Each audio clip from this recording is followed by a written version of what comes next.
Hello everyone, this is Vivek and welcome back to temperament of traders. देखते हैं आज के मेजर ट्रेड्स क्या रहे और उसके पीछे का लॉजिक क्या था। बैंक निफ्टी आप देखेंगे इनिशियल आवर में काफ़ी ज़्यादा वॉलेटाइल था मार्केट। यहाँ पे इनिशियली मार्केट ओपन हुआ और एक सेलिंग प्रेशर देखने को मिला यहाँ पे।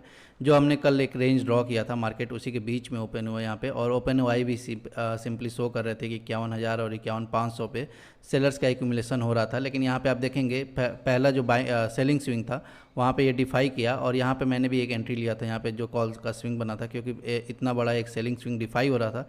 इसलिए यहाँ पे एक मुझे एक्सपेक्टेशन था कि यहाँ पे एक अच्छा मोमेंटम मिलेगा, और यहाँ पे एक अच्छा मोमेंटम मिला भी। तो यहाँ पे मैंने एक एंट्री लिया था, फिर एग्जिट कर दिया था यहाँ कल के जो क्लोजिंग के आसपास जब मार्केट आया था। तो उसके बाद से देखेंगे यहाँ पे जो मेजर रेजिस्टेंस था हमारा वो यहाँ पे ब्रेक तो हुआ था, लेकिन उसके बाद से मार्केट फिर से रिवर्स हो गया था। तो यहाँ पे मैंने जो क्वांटिटी लिया था ऑलमोस्ट यहाँ पे ब्रेक इवन में एग्जिट करना पड़ा, क्योंकि यहाँ पे सस्टेन नहीं हुआ मोमेंटम। आप देखेंगे यहाँ पे एक अच्छा ब्रेकआउट दिया था, ऐसा लगा कि 51,500 तक हो सकता है मार्केट प्रोसीड हो एटलीस्ट, लेकिन यहाँ पे देखेंगे पहले ही यहाँ पे रिवर्स हो गया। तो ये काफ़ी ज़्यादा फ्रस्ट्रेटिंग है मार्केट में, क्योंकि जो अच्छे ब्रेकआउट्स मिल रहे हैं वो भी सस्टेन नहीं हो रहे हैं। तो थोड़ा काफ़ी ज़्यादा रिवर्सल्स देखने को मिल रहे हैं ऐसे जगह पे। यहाँ पे देखेंगे एटलीस्ट यहाँ पे 51,500 का मैं भी एक्सपेक्ट कर रहा था कि यहाँ से एक अच्छा फॉलोअप मिलेगा, क्योंकि मार्केट यहाँ पे कंसोलिडेट किया और उसके बाद से फिर ये ब्रेक किया। ये एक आइडियल सिचुएशन भी होता है किसी भी ऑप्शन बायर के लिए कि यहाँ कंसोलिडेशन के बाद से ब्रेकआउट मिला है, तो हो सकता है कि यहाँ पे मार्केट एटलीस्ट 100-200 पॉइंट और मूव करे। लेकिन यहाँ पे हुआ नहीं है, 51,400 से ही वापस से पलट गया मार्केट यहाँ पे। और जो पहला ट्रेड मैंने आपको दिखाऊँ यहाँ पे, जो फर्स्ट ट्रेड यहाँ पे लिया था, तो यहाँ पे 600 क्वांटिटी में लिया था, फिर ऐड किया था कुछ क्वांटिटी यहाँ पे फिर से 600, और यहाँ पे फिर से वो बुक किया था। जैसे देखा मोमेंटम सस्टेन नहीं हो रहा और यहाँ पे क्लोजिंग के पास होल्ड कर रहा है मार्केट। तो ये आप देखेंगे कि आज के मार्केट में एक बाइंग स्विंग में यही एक जो ट्रेड था बाइंग के साइड वो यहाँ पे बन रहा था। उसके बाद से आप देखेंगे यहाँ पे मार्केट कंटिन्यूसली यहाँ पे वोलेटाइल नेचर शो किया। वापस से यहाँ पे एक सडन स्पाइक आया था यहाँ पे, और इस स्पाइक में ऐसा पहले से एक प्राइजेक्शन तो क्रिएट हो रहा था, ऐसा लग रहा था कि यहाँ पे एक ट्रेड बन सकता है पुट साइड। लेकिन जो स्पाइक था वो काफ़ी तेज़ था, और यहाँ पे एक अच्छा एंट्री जो हो सकता था वो नहीं हुआ।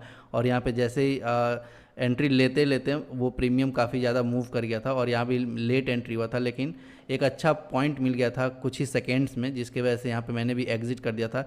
एक चीज़ आप ध्यान रखिए, ऑप्शन बाइंग में आप 1 घंटा बैठे या फिर 2 सेकेंड बैठे उससे मैटर नहीं करता, आपको आपका टारगेट मिलना चाहिए, और उसके बाद से आपको ज़्यादा सोचना नहीं है। वहाँ से आप अपना प्रॉफिट बुक करिए, और वहाँ से या फिर पार्शियल प्रॉफिट बुक करिए, और फिर वहाँ से आप एग्जिट ले सकते हैं।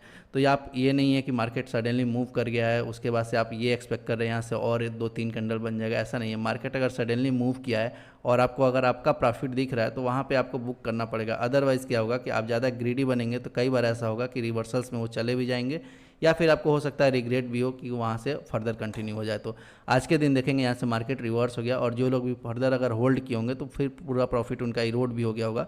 लेकिन जो लोग यहाँ पे बुक कर लिए होंगे अच्छे मोमेंटम में, देन वहाँ पे उनका प्रॉफिट आया होगा।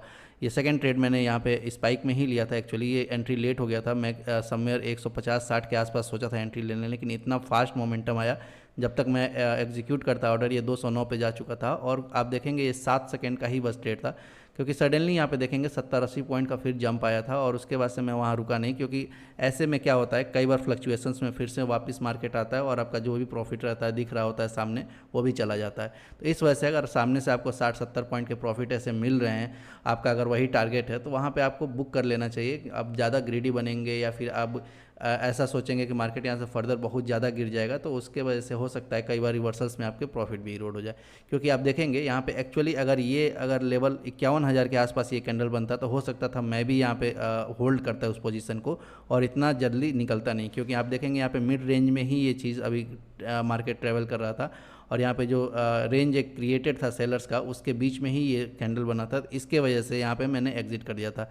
अदरवाइज़ अगर यही कैंडल अगर 51,000 को काटते हुए बनता तो हो सकता था मैं वहाँ फर्दर रुकता, क्योंकि यहाँ पे हो सकता था जो पुट सेलर्स हैं उन पे प्रेशर आता और वो अपना एसएल बुक करते, तो वहाँ पे हो सकता था एक अच्छा प्रॉफिट फर्दर हमें देखने को मिलता। लेकिन आप हमेशा देखते रहिए, इसीलिए मैं बोलता हूँ अगर आप लेवल्स ड्रॉ करके रखेंगे रेजिस्टेंस सपोर्ट का, तो आपके लिए कुछ चीज़ें आसान हो जाएगी, वहाँ पर आपको ज़्यादा दिमाग लगाने की ज़रूरत नहीं पड़ेगी। जैसे कि हमें पता है कि अगर मिड रेंज में ही मार्केट ट्रेवल कर रहा है और अच्छा एक मोमेंटम मिल रहा है, तो वहाँ मुझे एक बार भी डाउट नहीं आया कि यहाँ पे और रुकना चाहिए या फिर बुक कर लेना चाहिए। मुझे 60-70 पॉइंट दिखा, मैं वहाँ पे बुक कर लिया। अगर यही चीज़ अगर एक सपोर्ट ब्रेक होता और यहाँ पे ये चीज़ मुझे प्रॉफिट मिलता, तो हो सकता था मैं पार्शियल क्वांटिटी ही निकालता, या फिर फर्दर अगर वेट करता कि हो सकता है कि एक फॉलोअप मोमेंटम मिले।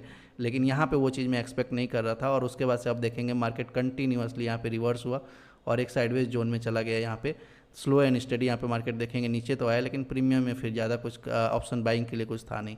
सब चीज़ों का थोड़ा ध्यान रखना पड़ेगा कि मार्केट किस रेंज में चल रहा है, कहाँ पे ट्रैवल कर रहा है, उसके अकॉर्डिंग ही आप अपना जो अपना एंट्री टाइमिंग है या फिर अपना ट्रेड टाइमिंग है उसको डिसाइड कर सकते हैं। एक अच्छा मोमेंटम मिले तो हमें रुकना चाहिए कि नहीं, ये सब चीज़ें क्रूशियल होता है। लेकिन ये सब चीज़ें आप over the period of time ही आप जज कर पाएंगे।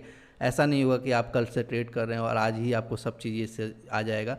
आप एक एंट्री मेथड ढूंढ सकते हैं, लेकिन कितना ड्यूरेशन रुकना है, कहाँ तक मोमेंटम मिल रहा है, ये सब आपको धीरे धीरे टाइम के साथ ही आएगा और ये कभी भी परफेक्ट नहीं होता। आप अपना अगर एक रूल बना के चलेंगे, आप अपने डिसिप्लिन अगर फॉलो करेंगे कि कैसे मुझे किस रेंज में कैसा बिहेव करना है, तो तब आपको ज़्यादा रिग्रेट नहीं होगा और उस केस में आप सिंपली एग्जीक्यूट करोगे अपने ट्रेड, ज़्यादा फिर रिग्रेट या फिर ज़्यादा ग्रीडी नहीं बनोगे। तो उस चीज़ को ही हमें फोकस में रखना है, जो हमारे ट्रेडिंग के रूल्स है उसके अकॉर्डिंग हम चले। ये नहीं है कि मार्केट अभी फर्दर अगर दिखा रहा है कि यहाँ चला जाएगा तो हम उसके अकॉर्डिंग फिर रुक गए। उसमें होगा क्या कि 1 से 2 बार हो सकता है आपको प्रॉफिट भी मिले, लेकिन ज़्यादातर टाइम आपको क्या होगा कि लॉसेस झेलने पड़ जाएंगे और उसमें फिर फ्रस्ट्रेशन में उल्टे सीधे डिसीजंस आ जाएंगे। अब कई बार क्या होता है कि ये कैंडल बनने के बाद फोमो में लोग यहाँ एंट्री ले लेते हैं और इस एक्सपेक्टेशन से ले लेते हैं कि यहाँ पे मार्केट हो सकता है फर्दर यहाँ पे मूव करे, लेकिन वहाँ से फिर से रिवर्सल्स आते हैं और उसके वजह से इस साइडवेज जोन में काफ़ी ज़्यादा लॉसेस होने लगते हैं।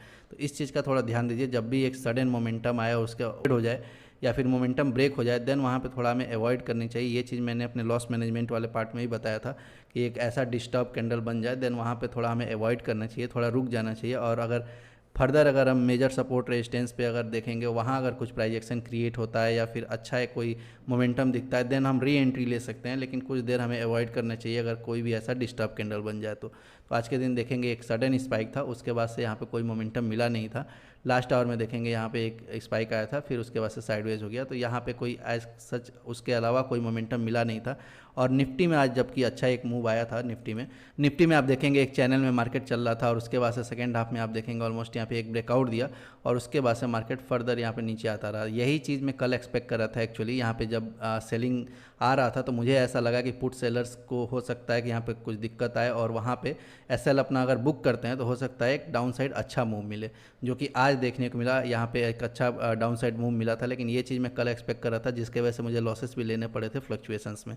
तो कई बार ऐसा होता है कि जो आप सोचते हो वो आपके अकॉर्डिंग नहीं होगा, हो सकता है 2-3 दिन बाद मिले, लेकिन उससे हमें फ्रस्ट्रेट नहीं होना है। हमें अपने प्लान्स पे रहना है कि हमारे एसएल और टारगेट्स क्या हैं, हमारे डेली लिमिट्स क्या हैं, लॉसेस एंड प्रॉफिट्स के, उसको अगर हम फॉलो करते रहेंगे तो ओवरऑल हम प्रॉफिटेबल भी बन जाएंगे। लेकिन ज़्यादा हमें सोचना नहीं है कि ऐसा मिस हो गया मार्केट। जैसे आज आप देखेंगे कि मैंने निफ्टी में ट्रेड नहीं लिया, वो चीज़ मैं कल एक्सपेक्ट कर रहा था लेकिन वहाँ पे लॉस हुआ। आज मेरा फोकस बैंक निफ्टी पे ही था। अगर बैंक निफ्टी में एक अच्छा प्रॉफिट हो गया था उसके बाद से मैं यहाँ पे कोई रिस्क नहीं लिया एडिशनली, और यहाँ पे मैंने निफ्टी में कोई ट्रेड नहीं लिया था। तो क्योंकि एक बार आपका प्रॉफिट हो जाता है उसके बाद से थोड़ा अवॉइड करना चाहिए। ज़्यादा आप ग्रीडी बनोगे तो यही होगा कि प्रॉफिट इरोड होंगे कभी, या फिर कभी हो सकता है एड ऑन हो। लेकिन जब भी प्रॉफिट वो एड ऑन होते हैं तो आप हमेशा बड़े प्रॉफिट्स फिर उस पर बाद से नहीं ले पाते हो। आपको हमेशा डर लगेगा 5 पॉइंट 10 पॉइंट में फिर निकल जाओगे। तो 2000 3000 5000 रुपये के लिए फिर आप अगर 15000 20000 रिस्क में डालोगे तो वो होशियारी नहीं होगी। तो इसीलिए अगर एक अच्छा प्रॉफिट हो जाए तो देन वहाँ पे हमें बंद कर देनी चाहिए, या फिर हो सकता है बहुत छोटी क्वांटिटी में अगर जा सकते हैं तो वहाँ जानी चाहिए, लेकिन ज़्यादा फिर एडिशनल रिस्क नहीं लेना चाहिए वहाँ पे। अब देखेंगे आज का एक जो सडन एक प्रॉफिट आया था उसके वजह से यहाँ पे अच्छा एक प्रॉफिट हुआ, और मॉर्निंग आवर में जो प्रॉफिट था उसके बेसिस पर आज देखेंगे अप्रॉक्सीमेटली 75,000 के आसपास आज का प्रॉफिट है।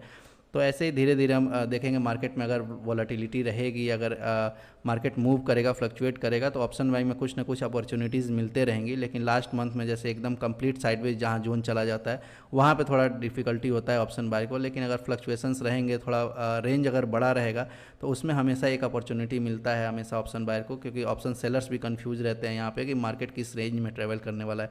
अब यहाँ पे आप देखेंगे कि लोअर रेंज पे आके क्लोजिंग किया है मार्केट, तो हो सकता है कल के दिन अगर 51,000 से नीचे अगर मार्केट दिखाता है, थोड़ा वीकनेस दिखाता है, तो हो सकता है यहाँ पे ऑप्शन बाइंग में फिर से डाउन साइड एक अच्छा मूव मिले, या फिर अगर फर्दर अगर रेजिस्टेंस यहाँ पे टेस्ट करता है मार्केट तो हमें शॉर्ट कवरिंग भी देखने को मिल सकता है। तो ऐसे ही अगर मार्केट में कोई सिचुएशन क्रिएट होगा उस केस में हम वहाँ पे रिस्क लेंगे या फिर वहाँ पे थोड़ा प्रॉफिट लेने की कोशिश करेंगे। लेकिन अगर इसी रेंज में चलता रहता है देन हो सकता है हमें ज़्यादा कुछ देखने को ना मिले ऑप्शन बाइंग के लिए, तो उस चीज़ को थोड़ा फोकस में रखेंगे अपना, और देखते रहेंगे जब भी हमारे लेवल्स के आसपास मार्केट आएंगे वहाँ मार्केट कैसा बिहेव करता है उसके अकॉर्डिंग फिर अपना ट्रेड भी डिसाइड करेंगे। सो आई होप ये वीडियो आपको अच्छा लगा होगा। वीडियो अच्छा लगा तो please like the video, channel पर नया तो please subscribe the channel. Thank you.